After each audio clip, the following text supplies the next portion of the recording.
Morning guys, it's 5:30 in the morning here, so sorry if I'm looking slightly rough and whatnot, but I did promise a number of you on Long Range Hooligans that I would do a quick build video on, well, I'm affectionately calling it Godzilla, or God Mode Tracker, certainly for 5.8 it is, and well, I promised some of you guys that I would get on with doing a basic build video, and it's going to be a very short video because there's not that much to it, but I figured I'd run you through it anyway.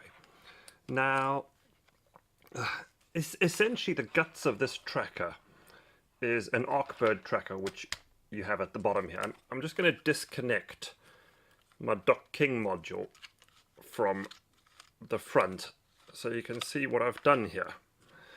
Now, as it stands, the Arkbird tracker is a standalone unit like that. It comes 100% built exactly as this. All I've actually done is I've double-sided taped the GPS module onto the back. Now that has an advantage on the Arkbird, is that the tracker then knows where it is. So if you move your tripod or use these fancy little suckers to stick it to the top of a car, you could technically move your whole tracker around and it just keeps working, which is fantastic. And then somewhere along the line, you know, I used to have an antenna sitting up here and a receiver here, but I kind of wanted to get the rapid fire magic onto this. So I thought, well, how can I do this? And what that came down to, as you can see, is this little 3D printed plate, which I have over here, which is quite neatly done. It's got a couple of holes on the front so I can put some bolts through to hold it in position. And I've kind of tapped that through to an AVN power lead. Now, the idea behind this, if I can pop that down, is to hook it onto the docking module.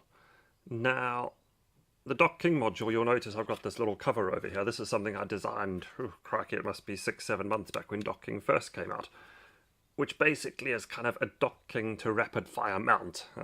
The files are up on Thingiverse. In fact, for both of these parts, the files are on Thingiverse. I'm going to post some links below for that, so you'll be able to find those.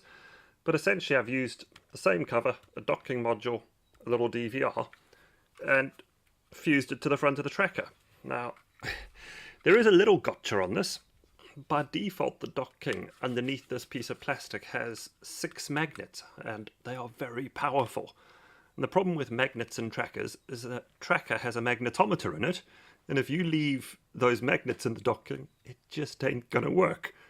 Now, the solution's quite easy, as all I had to do was pop the case open and take this little black piece of plastic off, which if you get a little scalpel and you carefully pry it up and pull it away and keep it neat, you'll be able to put it back on.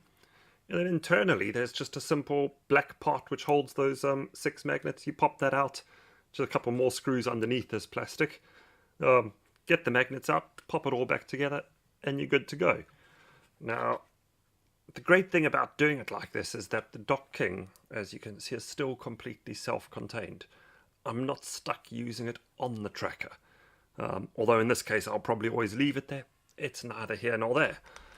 What it does mean is I can get that, pop it on there, and I'll try to keep this in camera while I do it, get my little tripod screw, and a couple of screws later, to secure the docking module, we're good to go. And all that's remaining is to pop the power in and the AV lead. Now, there we go. We have Godzilla. And I managed to get this out, let me pop that down, for the first time yesterday. And it was pretty fantastic. You know, the truth is, I do not fly that long range. You know, not like some of you guys in the States and things do. Over in the UK, we have, you know, it's a very busy airspace. I would be lucky if I ever went more than 2 kilometers. But you know what? With 25 milliwatt, you could potentially do this. And it's great because, you know, yesterday I was flying a 2.6 meter sort of aircraft FPV model, you know, in fact, I took it out to about 1.5 kilometers. At that range, I was still perfectly visible for my spotter. You know, it was on the edges of visibility. And with the rapid fire, I had crystal clear picture. You know, so that's kind of really all I want this for. And it just adds a little bit of an extra dimension for me. I find trackers fascinating. Now, there's not really much more I can tell you about this. It's not a difficult build at all. You know, you're talking a few components which are all off the shelf, just fused together. And as you can see in the images that I'm going to show you here, there's a part on Thingiverse for the adapter plate. And of course this other image, which is the part for the DockKing module. Now, that's how I've done it. You know, maybe if Immersion RC release a Rapidfire inside a separate kind of case completely to the DockKing, that might be the nicer route long term. But you know what, for now this does the job. The tracker's got no issue carrying it around.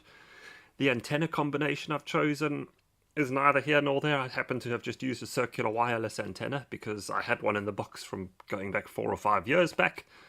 But technically, any high gain helical antenna plus a sort of clover or mushroom on the top, and you're going to be good to go. I wouldn't necessarily recommend putting 2 of the same sort of antennas on there because you kind of, not with a long range model, you're not really going to get the gains with putting 2 identical receivers, or antennas on it. The real gain comes from having something else local for when you're close in, which means that when you overfly yourself, and in fact, that can actually be seen in this video, which I'm going to show you now, is when the tracker follows the aircraft, when it's directly over you, the tracker's only going to follow you within about a 50-meter accuracy. And you can see in this particular video how the aircraft goes past, and a second or 2 later, kind of the tracker will catch up. Now, having the mushroom on the top just kind of says, okay, I've got a fantastic signal when that happens. I don't have to worry so much. So that's my take on it. I hope you enjoyed the very basic build video on it. There's not much more I can tell you. It's a very straightforward, simple system to put together, if not slightly expensive. Now, in the description below, I'm going to put links to both the parts, the various components you can buy, etc. to make this happen. And, if you guys are up for it, get on and build one. I think they're a fantastic option to have when out flying. Cheers, guys.